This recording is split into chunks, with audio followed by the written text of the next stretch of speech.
પ્રશ્ન નંબર 1. ગુજરાતનો સૌથી મોટો મહેલ કયો છે? વડોદરામાં આવેલો છે. પ્રશ્ન નંબર 2. ભારતનું પ્રથમ પ્રાઇવેટ પાર્ટ તરીકે કયું બંદર ઓળખાય છે?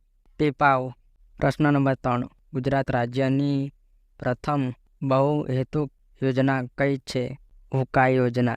પ્રશ્ન નંબર 4. કચ્છનો રણ વિસ્તાર કેટલા ચોરસ કિલોમીટરમાં પથરાયેલ છે? 27,200 ચોરસ કિલોમીટર. પ્રશ્ન નંબર 5. ગુજરાતની આંતરરાષ્ટ્રીય સીમા કેટલા કિલોમીટર લંબાઈ ધરાવે છે? 512 કિલોમીટર.